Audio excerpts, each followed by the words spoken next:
Thank you, Minister Lecornu, Sebastian, Mr. Macaulay, Admiral Grady, Lieutenant King, and Chairman Garrett.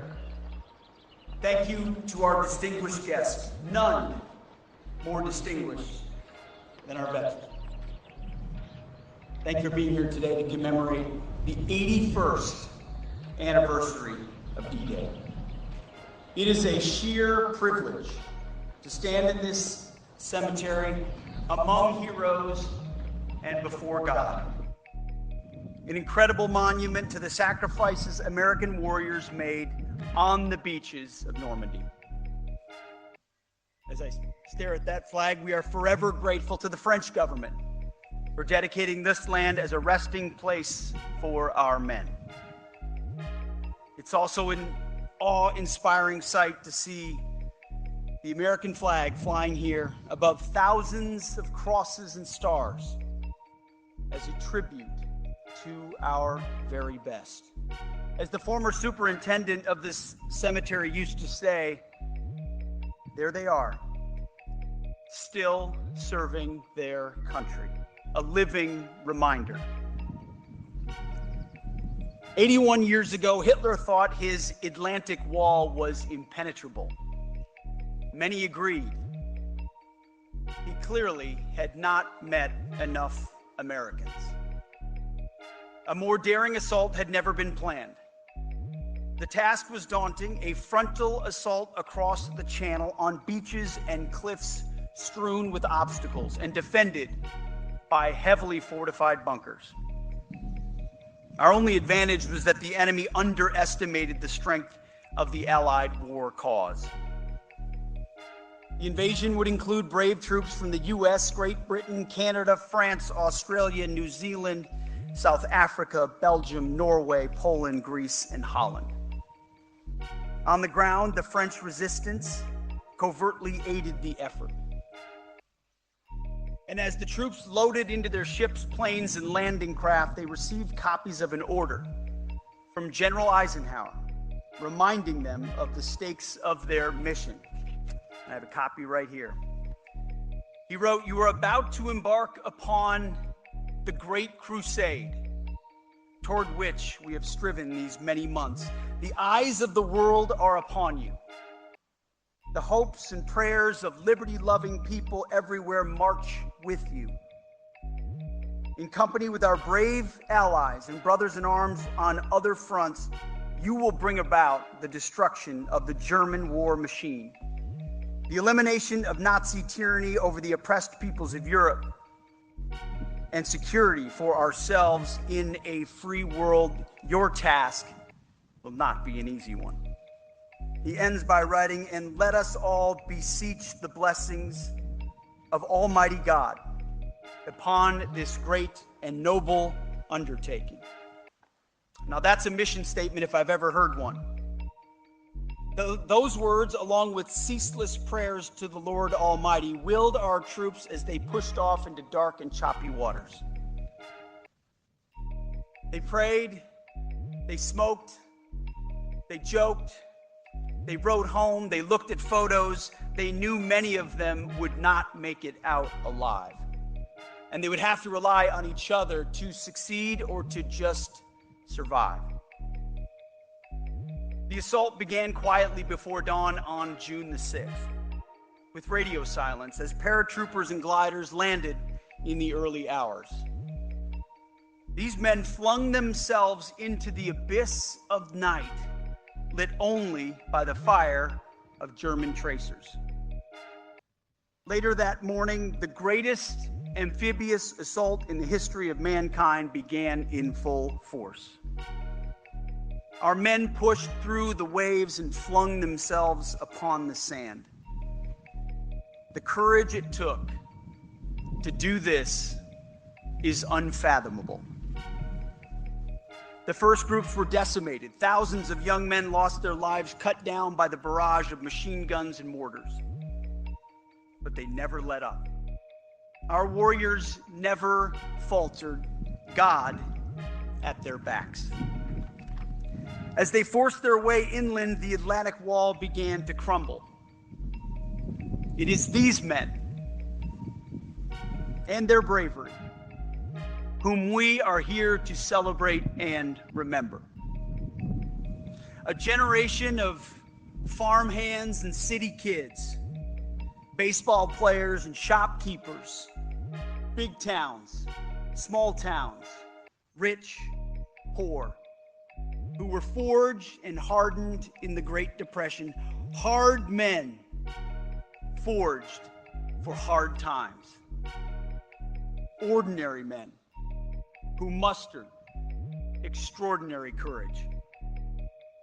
While every one of the 9,000 Americans buried here are heroes, 3 men here also received the Medal of Honor for their actions in the invasion. And as Sebastian mentioned, one of those was Brigadier General Theodore Roosevelt Jr., the oldest man to land on D-Day at the age of 56. He had to submit a written petition to receive permission because he had a heart condition and arthritis. He had nothing to prove, but he could not stay back while his men met their fate. There were no other generals on the beach that day. When he landed, far from his objective, he simply said, "Men, we'll start the war from right here." He organized the troops and made order out of chaos. A month later, his heart gave out, but he had completed his mission, as did every soul buried under one of those markers. You see, war reveals the true character of men, the character of a people. Lead from the front or capitulate and fall out.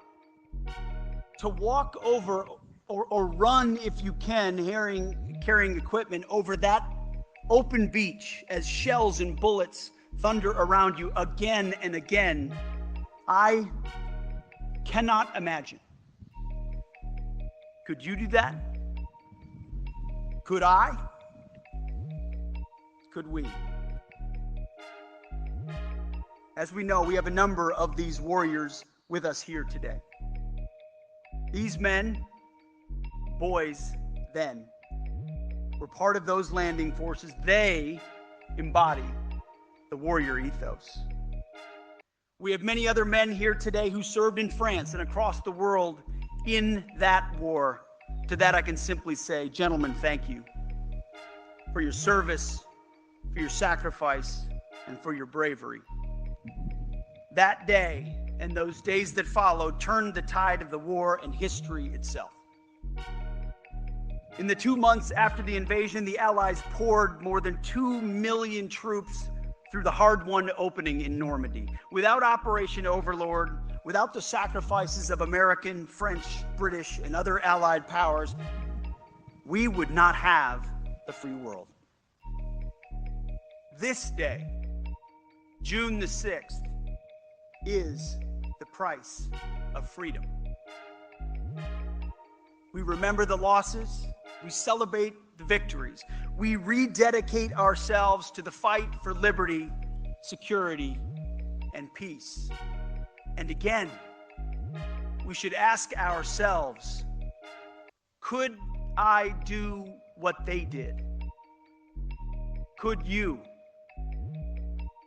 Could we? Could our kids? Do we produce such men?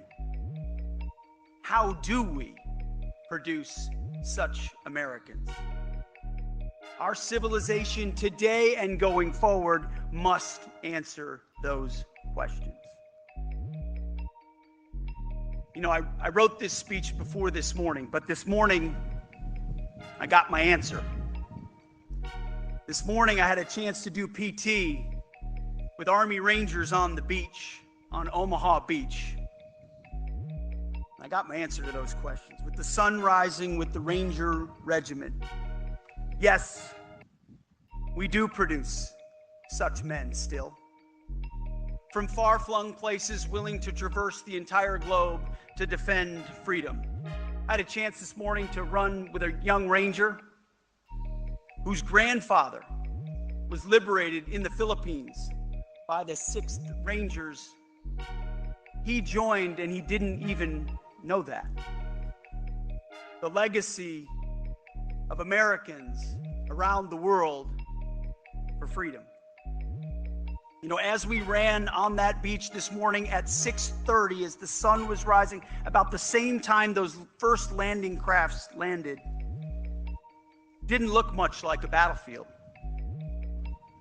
It looked like a beach. I ran over more than a few sandcastles. That's what those men fought for. That we may turn scenes of death into scenes of life. Scenes of war into scenes of peace. Glorifying Almighty God with our lives and living worthy of their sacrifice. That together our nations will be strong and free. Today, the United States and France again rally together to confront such threats.